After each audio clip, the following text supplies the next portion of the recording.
¿Qué tal? ¿Cómo están? Muy buen mediodía. Bienvenidos a una nueva edición de Mensaje Directo después de un domingo muy particular con muchos puntos por destacar, por resaltar de la elección que ayer tuvo Río Cuarto en un contexto muy especial, ¿no? Un contexto excepcional determinado por la pandemia. Río Cuarto finalmente, después de 2 suspensiones, pudo ir a las urnas ayer y le dio a Juan Manuel Llamosas la posibilidad de gobernar 4 años más.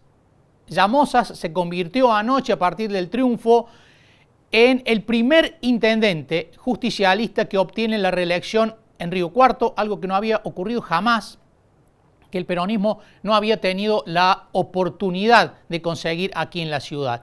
Y a partir de ahora se abre otra etapa, ¿no? Se abre la etapa, por un lado, del propio Llamosas de construir su propio futuro político hacia adelante y también de parte del peronismo que se erija en un proyecto de poder que trascienda al propio Llamosas, que vaya más allá del propio Llamosas.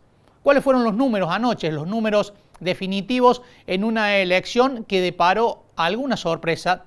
Llamosas ganó con el 41,02%, Gabriel Abrile de Juntos por Río Cuarto quedó con el 35,22% y Pablo Carrizo, que logró 2 bancas en el Consejo Deliberante, fue tal vez la sorpresa principal de la jornada electoral de ayer.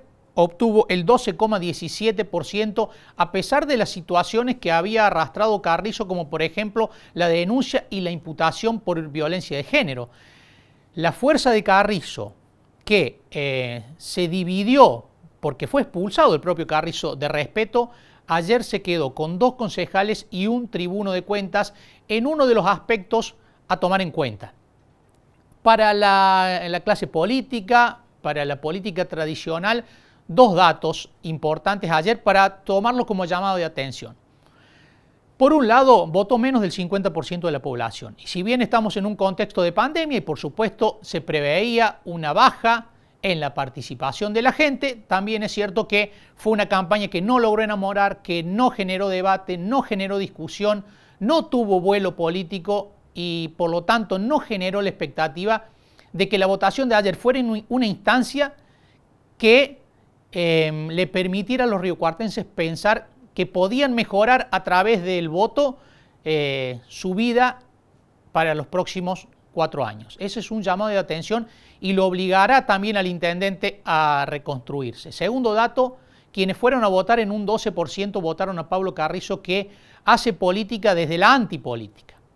Ese es un punto, y también para el propio Llamosas, si bien era necesario ayer obtener un triunfo como fuera, porque el contexto era muy especial, también es cierto que la diferencia de 5,8% es una diferencia bastante acotada y por lo tanto el propio intendente lo dio a entender, ¿no? Se viene una etapa distinta con reconfiguraciones hacia adentro del gobierno para tratar de tener impulso nuevamente después de esta pandemia.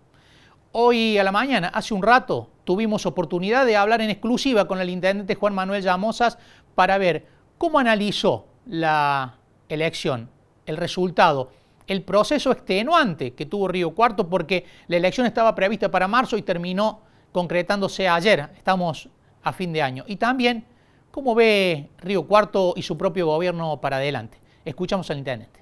Así es, Marco, es una situación absolutamente extraordinaria, excepcional, que por supuesto nos da ese reconocimiento especial, ese sabor especial, porque son condiciones después de un año absolutamente atípico, con muchísimas consecuencias, que ha generado un esfuerzo triple, no solo para mí, sino para todo el equipo, que en el día de ayer me hayan ratificado la confianza, más del 41% de los vecinos.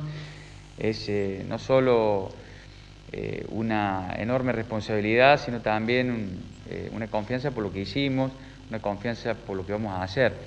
Así que estamos realmente muy contentos y muy emocionados, como ustedes vieron ayer, porque después de todo esto, poder descargar toda la tensión que durante todo este año hemos tenido, con 2 intentos frustrados, con la pandemia haciendo mella, con el brote más grande que tuvo la ciudad, la provincia, en nuestra ciudad, en la pandemia, era realmente muy difícil.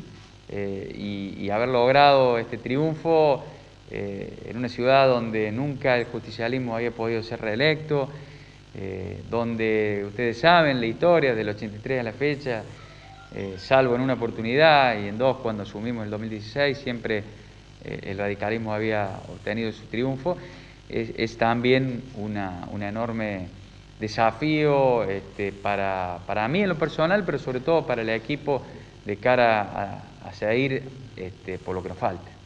Intendente, ¿esperaba mayor diferencia o son esas elecciones como esos partidos que se ganan de la forma que hay que ganar? En realidad, la situación tan excepcional y extraordinaria indudablemente iba a generar, y lo sabíamos, también resultados diferentes, distintos, extraordinarios también. Pero si solo analizamos que cuando ganamos en aquel 2016 sacamos un 46% y después de 4 años, pandemia incluida, 4 años y medio, sacamos 41%, la verdad que es una enormidad. Y que además los vecinos nos hayan ratificado la confianza, a pesar de que yo sabía, y era el primero que lo sabía, que tuvimos que tomar decisiones muy difíciles, muy complejas. Cuando volvimos y retrocedimos sabíamos que estábamos afectando muchísimas, a miles de familias, a familias que hacía mucho tiempo que no podían trabajar y que cuando habían empezado a trabajar tuvieron que volver a no trabajar, a emprendedores que no pudieron volver a hacer sus actividades. Sabíamos que eso iba a generar muchos problemas, pero también teníamos la obligación como gestión de cuidar la salud y evitar que colapsara el sistema público y privado.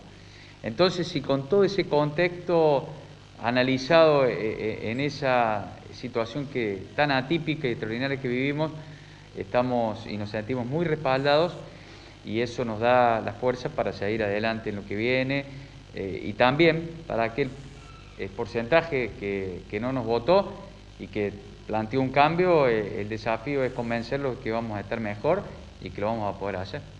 Intendente, deja un sabor un tanto amargo la baja participación, que menos del 50% de la población haya participado ayer. Yo creo que en realidad ha sido muy importante la participación en el contexto que estamos viviendo. Siempre hay que ponerlo y situarlo en el contexto que estamos viviendo. En un contexto de pandemia donde hay mucha gente que tiene miedo, mucha gente que todavía, aún en las condiciones que se habían puesto de protección de la salud, decidieron no arriesgar, no exponerse. Mucha gente todavía que estaba aislada, a pesar de que bajaron considerablemente los casos, gente que estaba contagiada, pero había que votar. Por eso yo lo dije ayer, la pandemia no pudo vencer a la democracia en Río Cuarto y que más del 50% se haya expresado en un contexto tan extraordinario es para reconocer y es para destacar. Y hay que compararlo con las elecciones similares en cada uno de los ejercicios. No se puede comparar ni con una elección provincial ni con una elección nacional, que sabemos bien que es mayor la participación. En la última elección sin pandemia en Río Cuarto votó el 62%. Apenas casi 10 menos votaron aquí. Y eso también implica, además sumado a las condiciones del clima, que lamentablemente durante esas 3 horas llovió mucho en varios sectores de la ciudad, que capaz que algunos puntos más hubieran podido participar, algunos vecinos más. De manera que estamos muy conformes y sabemos que no ha sido fácil, que no ha sido para nada fácil lo que se vivió y lo que se vive en el marco de la pandemia. Entonces, para nosotros es comprensible que esa haya sido la participación. Anoche cuando en los festejos y después que habló el presidente Alberto Fernández, usted dijo que ahora hacemos por Córdoba, hacemos por Argentina. ¿Es una nueva etapa política de redefinición de alianzas, de alineamientos? En realidad es ratificar un compromiso que en Río Cuarto comenzó en el 2016. La primera experiencia de unidad del justicialismo la pusimos en marcha en el 2016, por eso logramos el triunfo después de tantos años. porque pudimos generar una expectativa de cambio verdadero en la ciudad, con todo el peronismo en unidad. Y los pocos sectores que quedaron en este 2020 se juntaron y se incorporaron. El poco sector del peronismo que había quedado afuera en el 2016, que era muy poco, se sumó. Pero también se sumaron otros partidos, el socialismo, otras expresiones y referencias de la sociedad, que nos permitieron lograr este triunfo histórico en el día de ayer. Está claro que en ese concepto el hecho de poder trabajar como parte de un mismo equipo con la provincia y con el gobernador, porque siempre lo hemos hecho, pero también trabajar con el gobierno nacional, que desde que asumió nos abrió las puertas, volvieron obras que hacía mucho tiempo que no llegaban por la gestión nacional anterior, abrieron las puertas también en cada uno de los programas, y lo que viene para Río Cuarto es además beneficio no para una gestión, sino beneficios para los empresarios, para los comerciantes, para las industrias, para los trabajadores, para el deporte, para la cultura. De ese futuro que nosotros planteamos era fundamental que lo hiciéramos todos juntos, y creo que puede ser un buen ejemplo para replicar en lo que viene y en las futuras elecciones esta unidad que se ha conseguido aquí. ¿Qué tienen que esperar los riocuartenses de la gestión que empieza el 9 de diciembre? ¿Va a haber reconfiguración de equipo de gobierno, nuevo organigrama, nueva orientación del gobierno? Va a haber una orientación acorde a los tiempos que vienen. Esta pandemia ha trastocado al mundo y ha generado prioridades y reconstituciones y reconstrucciones que son necesarias para responder ágilmente y adecuadamente esos desafíos. Y seguramente un nuevo organigrama donde ponga eje en el desarrollo, en el trabajo, en lo que nos faltó. Porque no solamente fue la pandemia, fue desde el mediado del 2018 esa crisis realmente extraordinaria que también se vivió en el país, con recesión, con inflación, que alteró a todos los funcionamientos de los gobiernos, en los tres niveles. Y fundamentalmente los gobiernos municipales, que es la primera puerta que toca el vecino. Entonces, lo que viene va a ser una estructura dinámica, ágil, reconstituida para ir por el desarrollo, los nuevos parques industriales, el trabajo genuino en la ciudad, el nuevo parque tecnológico, la innovación, los nuevos tiempos. Ese va a ser el desafío. Era el intendente Llamosas con quien hablábamos hace un rato, después de lo que fue la jornada de ayer, los festejos de anoche y bueno, haciendo el primer balance. En las próximas horas el intendente se va a reunir con el gobernador Juan Schiaretti en Córdoba, en el Centro Cívico de Córdoba, una elección que fue eminentemente municipal con un debate principalmente local, pero que ahora con el triunfo para el peronismo se ve obligada a dar rédito a nivel provincial y a nivel nacional. Lo veíamos, ¿no? Como anoche en el palco había representantes del gobierno de Schiaretti, entre ellos el vicegobernador Manuel Calvo, el mensaje en vivo del presidente Alberto Fernández, la llegada de ministros nacionales como Guado de Pedro, Santiago Cafiero, también Gabriel Catopodis, una elección que se ve obligada en una época tan complicada como en esta pandemia a repartir réditos al menos en tres sectores.